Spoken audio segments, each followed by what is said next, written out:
કેટલાક યુવાનો પોતાના ક્ષેત્રમાં નિષ્ફળ જાય છે ત્યારે એ અપજશ પોતે લેવાને બદલે અન્ય ઉપર ઢોળી દે છે અને આવા યુવાનો જીવનના ક્ષેત્રમાં બહુ ઊંચાઈ પ્રાપ્ત કરી શકતા નથી.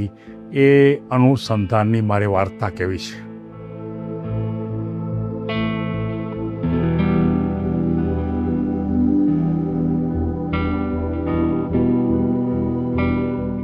આપણે સૌ જાણીએ છીએ કે વિજ્ઞાનના ક્ષેત્રની અંદર મોટા મોટા વૈજ્ઞાનિકો અનેક વખત નિષ્ફળ પણ થાય છે અને સાથોસાથ પછી ફરી સફળતા પણ પ્રાપ્ત કરે છે.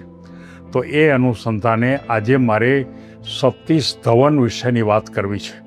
આપણે જાણીએ છીએ કે ઇન્ડિયન સ્પેસ રિસર્ચ ઇન્સ્ટિટ્યૂટ, જેની અંદર 1979માં સતીશ ધવન એક સારા વૈજ્ઞાનિક આ સંશોધનની ભૂમિકા ઉપર ટોચ ઉપર હતા, ના મુખ્ય વ્યક્તિ હતા, મુખ્ય સાયન્ટિસ્ટ હતા. અને એ વખતે એક ઉપગ્રહ આપણે લોન્ચ કરવાનો હતો. ભારતનો એ પહેલો જ ઉપગ્રહ હતો અને એ લોન્ચ કરવામાં બધા જ માણસોને ખૂબ રસ હતો અને બધા જ એ લોન્ચ કરે અને સફળ થાય એના માટે રાહ જોઈ રહ્યા હતા. સતીશ ધવને પણ પોતાની ટીમને સતત મહેનત કરી, જાગૃત કરી અને એને માટેના પૂરતા પ્રયાસો કર્યા અને પૂરતા પ્રયાસો કર્યા પછી પણ એ ઉપગ્રહ છે એ નિષ્ફળ ગયો. એટલે કે શરૂઆતના ગાળામાં જ એને જ્યારે ઉપર મોકલો ત્યારે થોડાક જ અંતર ઉપર જઈ અને એ ઉપગ્રહ છે એ તૂટી પડ્યો. માણસો નિરાશ થયા, વૈજ્ઞાનિકો પણ નિરાશ થયા. ભારતના કેટલાક બહુ સારા યુવાનો હતા, એના મનમાં પણ પ્રશ્ન થયો કે આપણો પહેલો જ ઉપગ્રહ આ રીતે નિષ્ફળ ગયો તો ખરેખર આ રીતે કેમ થઈ શકે. ત્યારે એ વખતે સતીશ ધવન એની પાસે પત્રકારો આવ્યા અને પત્રકારોએ એમને કીધું કે તમે આ રીતે નિષ્ફળ ગયા એની પાછળનું કારણ શું છે? ત્યારે એણે એમ કીધું કે આ નિષ્ફળતાનું કારણ હું પોતે છું. ખરેખર તો આખો પ્રોજેક્ટ તો 10-15 વૈજ્ઞાનિકોનો હતો, પણ અન્ય કોઈને એ દોષ દેવાને બદલે પોતે ટીમના લીડર તરીકે એ અપજશ પોતે લીધો અને એણે એમ કીધું કે મેં બધાને સરખું માર્ગદર્શન આપ્યું નહીં અને એ માર્ગદર્શન બરોબર ન મળ્યું, માટે અમે નિષ્ફળ ગયા છે. પણ ફરી અમે પ્રયાસ કરશું અને એ પ્રયાસને અંતે અમે ચોક્કસ સફળ થશું. બધાના મનમાં પ્રશ્ન થયો કે સતીશ ધવન કેટલા મહાન વ્યક્તિ છે. આખી ટીમના ભોગે નિષ્ફળ ગયા. ટીમના બધા જ વ્યક્તિઓ હતા, એણે પોતે ખરેખર કંઈક ને કંઈક ક્ષતિ થઈ, કોઈ કારણસર અનુકૂળતા ન થઈ અને આ ઉપગ્રહ ઉપર ન ગયો, પણ તેણે સંપૂર્ણ જવાબદારી સ્વીકારી.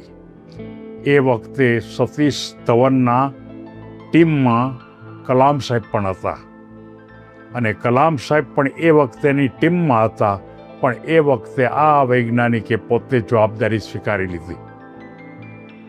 ફરી 1 વર્ષ પૂરેપૂરી તૈયારી, એકદમ આક્રમકતાથી તૈયારી કરી અને ત્યાર પછી ફરીવાર એક ઉપગ્રહ પાછો લોન્ચ કરવાનો પ્રયત્ન કર્યો અને એ ઉપગ્રહ બહુ સારી રીતે સફળ થયો અને જે કાંઈ સિદ્ધિ પ્રાપ્ત કરવાની હતી એ સિદ્ધિ પણ પ્રાપ્ત થઈ.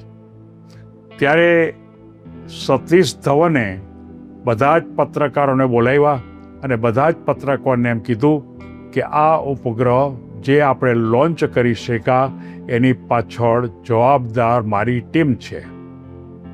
એમાં કલામ સાહેબનું પણ નામ લીધું કે એમનો પણ મુખ્ય ફાળો છે અને સાથોસાથ બીજા બધા જ વૈજ્ઞાનિકોને કારણે આ સફળ થયું છે. ત્યારે કેટલાક વૈજ્ઞાનિકો એમ કીધું કે જ્યારે ગયા વખતે નિષ્ફળ ગયો ત્યારે તમે એમ કીધું હતું કે આની જવાબદારી મારી છે, નિષ્ફળ થવાનું કારણ હું છું, અને આજે જ્યારે સફળ થયો ત્યારે તમે ખરેખર આખી ટીમને સફળતાનો યશ આપો છો. અને ત્યારે સતીશ ધવને એમ કીધું કે કોઈ પણ કાર્યની અંદર જો નિષ્ફળતા મળે તો એ ટીમના લીડરે લેવી જોઈએ. કારણ કે ટીમના લીડરની જવાબદારી એવી છે કે જેને કારણે સફળ ન થયા હોય, પણ જો ખરેખર સફળતા પ્રાપ્ત કરી તો ખરેખર એણે ટીમને જવાબદારી શું આપવી જોઈએ કે સમગ્ર ટીમે ખૂબ સારું કામ કર્યું માટે સફળ થયા. એટલે કે જેને આપણે એમ કહી શકાય કે સાચા નેતાની ભૂમિકા સતીશ ધવને આપી કે નિષ્ફળતા પોતે સ્વીકારી અને જ્યારે સફળ થયા ત્યારે સફળતાનો યશ ટીમને આપ્યો. ટીમને પ્રોત્સાહન કરવું એ ટીમના લીડરનું કામ છે એમ સતીશ ધવને કીધું. નિષ્ફળતા કદાચ આપણને મળે ત્યારે ક્યારેય હિંમત ન છોડવી એ વાત પણ સતીશ ધવને સમજાવી. અને નેતૃત્વમાં એકદમ વિનમ્રતા હોવી જોઈએ અને એ વિશ્વાસ એને જાળવવો જોઈએ. કોઈ પણ મહાન નેતા પોતાની ટીમને જ હંમેશા આગળ ધરાવે છે. સંકલ્પ અને ટીમ વર્કથી મોટી સિદ્ધિ મેળવી શકાય છે અને એ વાત સતીશ ધવને બતાવી. વિજ્ઞાનમાં નિષ્ફળતા પણ એક શીખવાની પ્રક્રિયા છે એ વાત આપણને વૈજ્ઞાનિક સતીશ ધવને બતાવી. સકારાત્મક નેતૃત્વ એ રાષ્ટ્રના વિકાસ માટે પણ મહત્ત્વનો ભૂમિકા છે અને આવી કેટલીક બાબતો સતીશ ધવને સમગ્ર વિશ્વ જગતની અંદર માત્ર વિજ્ઞાનના જ ક્ષેત્રમાં નહીં પણ દરેક ક્ષેત્રની અંદર એમણે આ એક ચોક્કસ પ્રકારનો સિદ્ધાંત આપ્યો કે કોઈ પણ વખતે જો ટીમ નિષ્ફળ જાય તો એની જવાબદારી ટીમના લીડરની છે અને જો સફળ થાય તો એ સમગ્ર ટીમને એ યશ આપવો જોઈએ અને એ રીતે આગળ વધે. અને આ વાત સમગ્ર માનવ જાતે ખૂબ સારી રીતે પછી એ ઉદ્યોગમાં હોય કે અન્ય કોઈ જગ્યાએ હોય કે કોઈ રમતગમતમાં હોય કે અન્ય કોઈ જગ્યાએ હોય, પણ આ વાત છે સૌથી અગત્યની છે અને સૌ કોઈ આ વાતને સમજે એવી લાગણી સાથે સૌને ધન્યવાદ.